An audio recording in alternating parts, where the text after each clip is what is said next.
I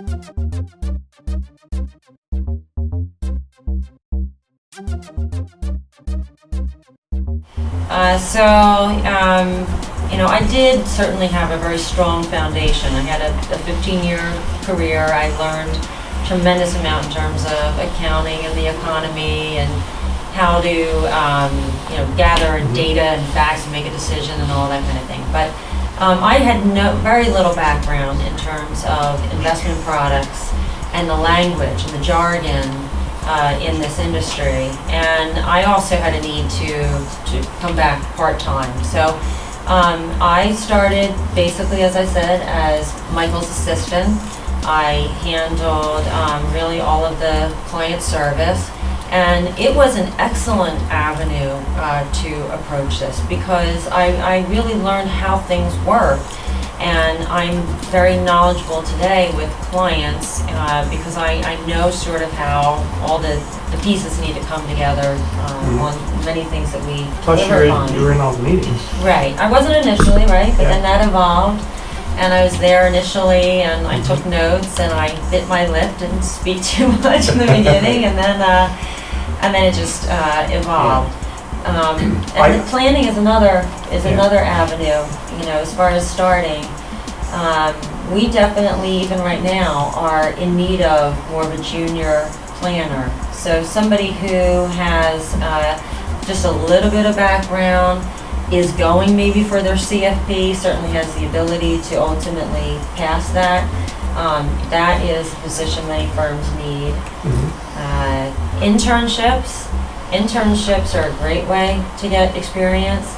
For our firm, we're so busy, and it's a very small firm, that all we do is talk about having an intern, but nobody has time to put a program together. Yeah, we do. Yeah, that's right. So even if we were approached by, if somebody took the initiative and really wanted to help us even be an intern, but help us put the intern program together at the same time, we'd be very open-minded to that. Monica, I have to ask you this question. We need more females in this industry. What would you say to the females listening to this? I'll say it. You can write your own ticket. Right, there's a lot of You can write your own opportunity. ticket in wealth management if you're a female and dedicated to the business. And from all just personal experiences in our firm, I'd say that we have more female clients than male clients. And particularly the demographics of the generation that is 65 plus, the women are living way longer than the men in that generation. So we have a lot more women than men as clients, and I would say the female advisor touch in our firm is fantastic, and we've created a niche for ourselves working in that world. So And I would say that niche is very organic. We did not set out to market specifically to women. Michael, I think even organically, had a very large client base initially of a lot of widows, right? And we have evolved that a little bit. So I spoke before about our accumulator clients. I do think that we do have some accumulator clients where the female is the primary breadwinner. And I do think that having a female advisor as part of the team is very attractive to those women, for sure.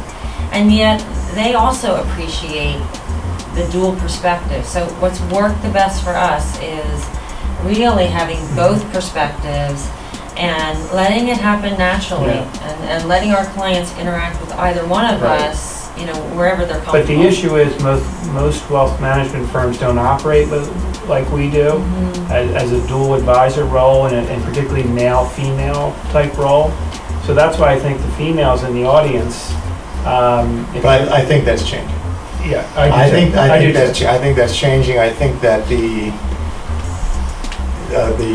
older advisors are now bringing in younger talent to talk to the kids. Yeah, that's true. That's very true.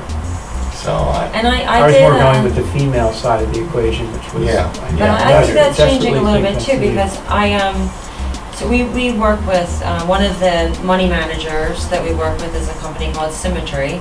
They recently had their conference, and I had the privilege of speaking on a panel there as it relates to working with women in investing. And one of my fellow panelists represented a broker-dealer. And he was saying how he was responsible for recruiting advisors to the broker-dealer. And his main focus was on bringing women on board. And he said that one of the ways that it was happening was that a lot of the women were a little bit more junior. And so one of the ways that they were having success bringing them in was into dual advisor roles. So they were working with a male counterpart who was a bit more senior, had been at it for a longer period of time, and that was their way of attracting them and grooming them, sort of into that role. Great.